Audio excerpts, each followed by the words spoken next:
G'day everyone, it's NQ Explorers again. Welcome to another World War II field video. I'm back at the site of the forward operational base of the Royal Australian Air Force on remote north of Cape York. This is my fourth hunt here. Before I start detecting today though, I was just going to go for a bit of a bushwalk and scout around in these areas out from this main centre point, which was the messing and accommodation area, and see what relics we can find in the bush, and if we can pick up any old camps like where there's bottle dumps and things, and then we'll get the detector out and start hunting. So we'll go for a bit of a bushwalk first and see what we can come up with, eh? Back shortly. Well, I'm about 80 or 90 metres now from that central messing point. Here's my first old feature I haven't been to yet. It's the water tank, and there's quite a large concrete slab here. See the grass is growing through the cracks in the concrete, but so this is another area that was central to the operations of the base. Obviously, if it was a concrete slab, they're usually asbestos walls and roofing, so there's little prefab huts. So there was actually an area of 20 huts for transiting aircrew, so I haven't discovered that yet, but I'll find it. It'll be in here somewhere. And that tennis court, I haven't found the tennis court yet. That might be difficult to find. Okay, I'm going to head up in that direction. Well, here's my next significant feature. It's what I'll be looking for. It's an old road. You can see the road running through that way. And I'll just pan around behind me here, if it's not too quickly. And it runs back that way. And the roads up here, when they constructed, this is that loamy sandy country, they built the roads out of this red gravel. So I've been finding these red gravel surfaces, usually roads or the little service areas where trucks have been in. But there's a bit of rusty iron over there in the bush. I think we'll go and have a look at that. And I'll head up in that direction, across this road. So obviously this road was a service road of some sort, and there would have been units camped either side of the road as far as I could determine, so we'll keep hunting around here. Well, the next feature is this big spider I just walked into. But we'll leave him alone. Anyway, here's more drums. Always the indicator of something, and there behind them another concrete slab. Once again, quite a substantial one. It's fairly large. Don't know what its function would be. Oh, hang on a minute, what's this? I would suggest it's a motor transport area. Looks like we've got bits of differential or truck parts there and a sump. Good one. Well, thing about these maintenance areas, well, there's more stuff over in the bush over there. I'll go and have a look. People aren't necessarily camped here, so may not be the best spot to detect, but I'll have a go at it. I'll just mark that on the GPS where I am now, and then we'll head up and see what there is up there. It looks like some more concrete blocks or something. Okay, back. Yeah, I definitely say this is a motor transporter. This looks like a brake shoe off a truck. There's that sump. These look either differential or wheel parts, maybe off Ford Blitzers, and a couple of, there's some springs there. So it's been a fairly substantial structure. You can see they've had a bush pole, round bush pole, maybe in canvas sides, eh? No evidence of that corrugated asbestos roofing. But we're going to look up there. There's some stumps up there, concrete, maybe some sort of radio tower or something. Well, there's these four concrete block foundations, possibly a water tower. And there's another concrete slab over here, which in this area that I'm calling the motor transport pool, because of that little maintenance area we just found. Oh, and there's another, look, there's another sump on this one. Oh, with a terracotta pipe.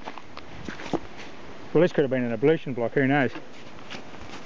Okay, well, I'll get up on these high points and see what I can see in the distance, and we'll just keep going. Well, here's my next surface relic find. Big stack of camp stretchers. Probably 40 or 50 camp stretchers here. Some of them are folded, some are just the frames, of course. Canvas is long gone. So they must have just dumped them in a big pile when they left. And the grass has taken over. Righto, keep moving. Okay, I've just found this large concrete slab. Now I think it may be some sort of armoury or weapons area. This is some sort of frame mounted on a concrete plinth. And we've got these little concrete squares with steel mountings. What looks to be a machine gun mount down here, or the rusted remnants of one, in this concrete area. Now, what's interesting is up ahead here in the bush, it's a stop butt that they've built out of, to scrape the back of it, and they've built a little pistol range here. If I go up there in that mound, I'll show you why I say that. Here there's a little concrete strip, I'd say that was the firing area where they were standing with their pistols. Probably a 25-metre range or a 20-yard range back in those days, 25 yard. And up in the, I just had a bit of a scratch here, the detector went rank, and there's a heap of 9mm bullets. You can see them here, little 9mm, shot 9mm. They're all in this earth mound, which I'd say was a little pistol range. So I'd say that slab building back over there, or it just was some sort of armoury or weapons building, and a little pistol range where they checked out their weapons. So this is quite a long distance now from that main camp. I'm probably 300 or 400 metres into the bush. So once again, I found there's another little spot, pretty much undiscovered in the middle of nowhere. Okay, on we go. Okay, well here's the next find in a little grove of palms. It's a collapsed 6-hole latrine, long drop dunny. So, if you have a look at this area, it's quite a nice spot. It's a nice bit of a little grove of forest there. I'd camp in here, so I'd say that this has been a good camp spot. And with a 6-hole dunny here, there's going to be quite a few personnel in the area. So this is where I might start detecting today, in this area here, eh? Okay, well let's get into it. Well, I finished that little exploration and I've marked those points on my GPS for perhaps future hunts in the next few weeks. So, but now I'm back at the main base camp area, up in this area up here. Actually near that big fallen log was where I found that run of coins last hunt. There's a threepence and a few halfpennies and a couple of pennies. So I sort of came in a semicircle around in this direction here. This is actually literally the first signal that I have got on this hunt. And I think something pretty sensational in this hole. I just saw a glimmer of it up under this, I scratched it about 2 inches down. I think it's an identity disc. Yes, it's an identity disc. What a ripper. Oh, I cannot believe it. World War II identity disc, stainless steel. I'll get the details and we'll see what's written on there, whether it's Army or Air Force or whatever. And as I've done in the past, I'll contact the Australian War Memorial and I'll make every effort to have that disc returned to that airman or soldier's family. So, wow, what about that, eh? Okay, well I'll just give it a clean and we'll see what's revealed. Back in a minute. Okay, well the excitement's sort of died down a bit now. What this has revealed is it's completely blank. It's a blank identity disc. It's definitely an identity disc. Stainless steel, been punched to hang around the neck, but probably a replacement or something, and there's absolutely nothing on that at all. It's a lovely smooth surface, so it'll be obvious if there's anything punched on it. Blank. Bummer. Okay, on we go. Well, the next find's a real beauty. It's a big uniform dress jacket buckle. That could be off an Air Force dress uniform. The jacket. That'll have a maker's name probably, but she's a big piece of brass there, or whatever it's made of. I'd say it's brass. Beautiful. Actually, it was almost a surface one. It was just under the leaf litter. Good one. Okay. Okay, well I've got a great signal here, and I've got my first coin from the hunt. Looks to be a lovely little George VI halfpenny. Yeah, it's a kangaroo halfpenny. 1943, I can see it on there. Good one. Actually, that's a nice little coin. Excellent. Okay, well I'll just stay in this here. Once I start finding the coins in the 303 hole casings, which I've just found a heap of, I usually just stay in that area for half an hour and see what I can come up with, because there'll be something else here. Good one. 1943 halfpenny. Okay, on we go. Well, I just picked this little relic up. It appears to be, I'm thinking, an aircraft inspection hatch, like from a small panel for. It's got an air intake, as you can see there, and it's slotted on the other side. Quality item, very lightweight. It's probably aluminium. Yeah, it could be a little inspection panel of some sort of an engine or an aircraft wing. Anyway, I'll if there's any information, I'll definitely subtitle it. Okay, on we go. Well, I've got a shallow overload signal on this target. I can see why. Have a look at the size of this mug. Big enamel mug. Must be a massive soup mug or something. That's 1 cup of tea there. What a beauty. Oh, no worries. Okay, on we go. Well, adjacent that big tea mug, we've got this live 303 round. I thought I might show it to you. Look at the condition of this thing. The primer is like new. Beautiful. Okay, on we go. Well, this next article took some digging. It was in this little thick grove of scrub here. I was battling with the coil here, but what came to light was interesting. It's what I'll call 50 caliber border mart. Someone's been fashioning something out of this 50 caliber shell. See, they've cut it and put it.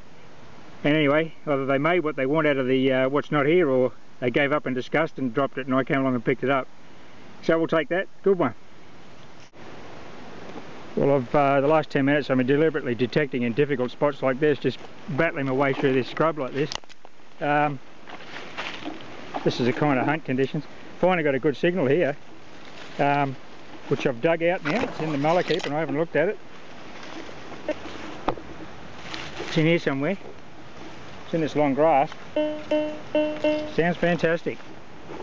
But it may be a live 303. I've dug quite a few of those, including that one I showed you earlier in that really good condition. So we'll see what we get here, eh? In here somewhere. Oh, I got it straight away. Okay.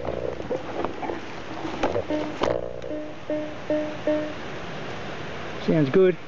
Okay, I think it's... Oh! It's a 50 caliber projectile. No wonder she's ringing up high. Good one. Righto, excellent. I'll just stay here for a while and we'll see what we can... It's worth persevering in these rough conditions because the targets are in here. Another piece of 50 caliber bush art here. I don't know what they're up to, but they're making these little characters out of 50 caliber shells. Good one. Well, my next find's a bit of a favourite of mine. It's the cutlery. Adding to my growing collection of World War II tableware. Another all-bright nickel silver spoon. Good nick too.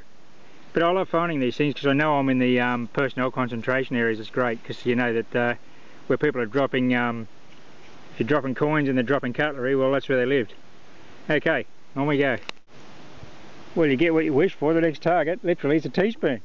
Actually, that's the first teaspoon. I don't think I've got a knife yet, which is strange. Plenty of forks, a soup spoon, and dessert spoons, and that's the first teaspoon. Now we'll see if that's going to be a... That may not be an all-bright nickel silver. That may be something else. Looks quite different, doesn't it? Okay, well, I'll get a hallmark off it and I'll subtitle it. Good one. Well, I'm having a sensational run on the cutlery. Virtually the next target is a fork. Another all-bright nickel silver. That's we'll call this cutlery day. Good one. Unbelievably, yet another spoon. But is a fairly obvious conclusion to be drawn from all these targets. This came out with it. Shard of old Air Force plate. Clearly this is a mess tent. Cutlery's getting dropped on the ground, dirt floor, trestle tables, canvas walls, and gets tromped into the soil and you don't see it again, and I'm the first bloke to see it. So that's what all this cutlery is about. I'm definitely in a messing area. The main kitchen area where that water tower, as I've shown you in the past, is probably 100 metres distant. So that was the actual kitchen.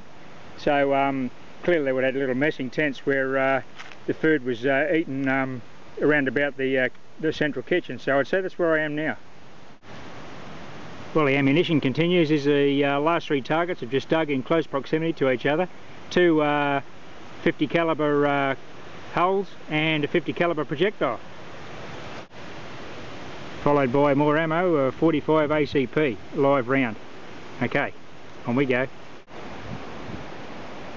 Well, I was finding those 50 caliber shells down in that area. I went for a big loop through here, more of a reconnaissance than anything. There's an old water tank in there and I found some camp stretches, but there's a lot of thick grass and low vines that don't allow you to detect effectively, really. I got a 45 caliber shell, but I wasn't really getting the core close enough to the ground. Came out to this little grass here, which is a bit more open, and I got a coin straight away. It looks like it's a penny. So, just shows you there's plenty in here. It's just a matter of getting, if you can get the core close to the ground. That's the secret. 1943. Most of them are 43s, but look at that. Another wonderful. Look at the condition of that. Beautiful. KG6. Okay, well that's great. Well that's good. So this is an area I'll stick in now because the grass is a bit shorter. and I can actually get around without tangling with the vines and possibly the snakes. Okay, on we go.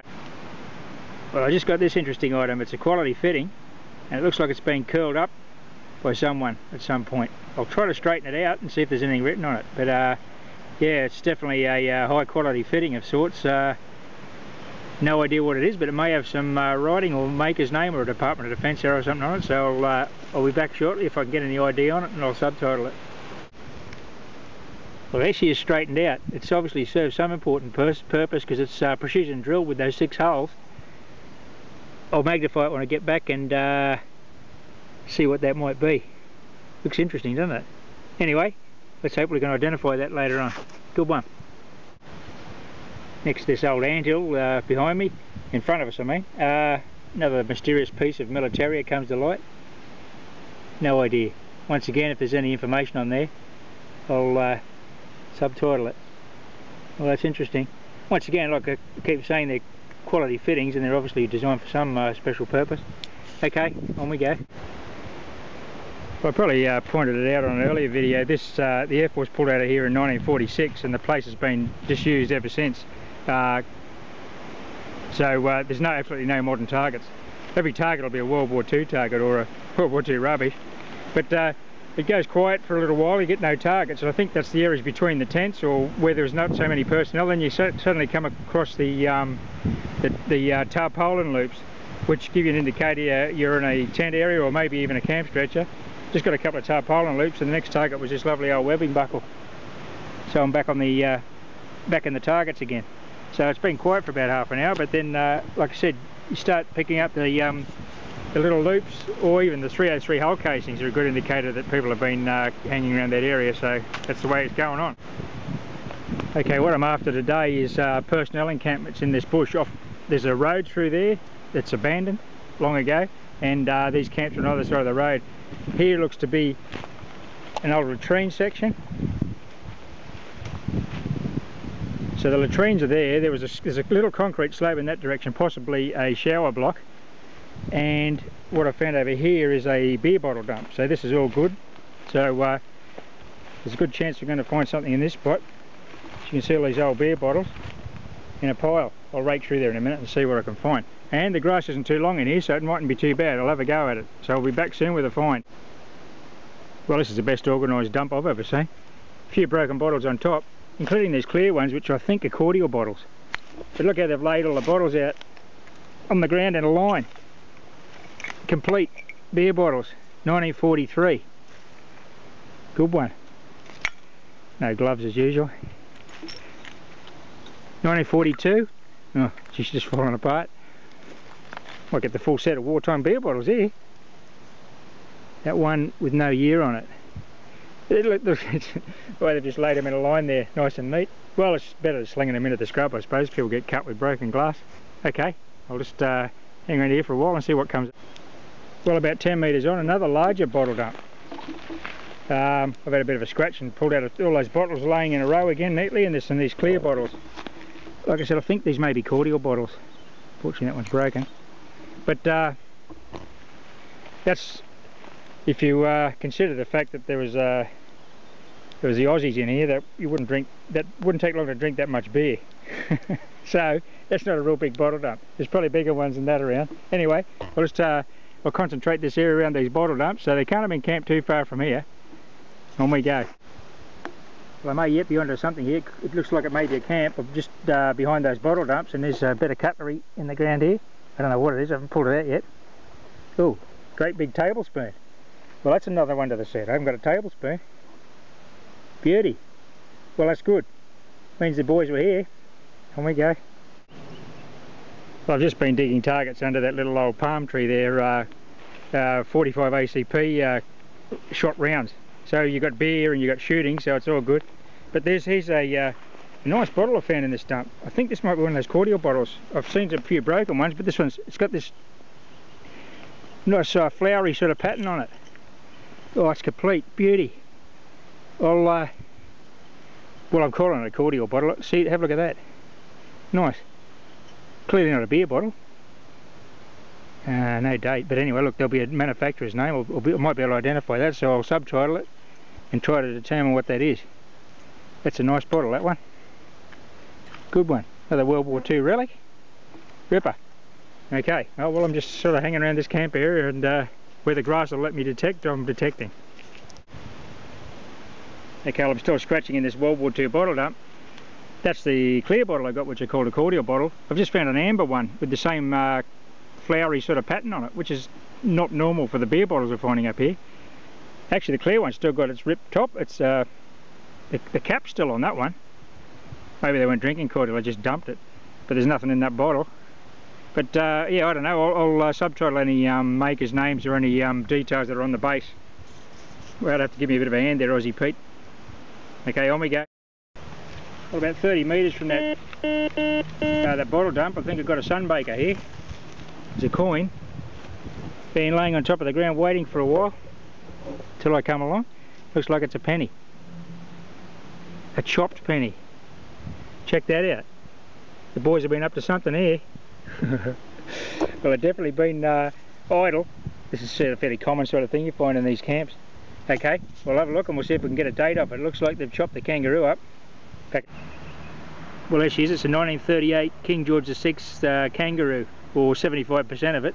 So I wonder if the other pieces here, or they've been up to something. That's what boredom does. Anyway, that's still a good indicator. There's coins here. Well, I just found this pocket knife part, similar to one I found here in an earlier hunt. I'd say these are standard army issue pocket knives, so that's a good one.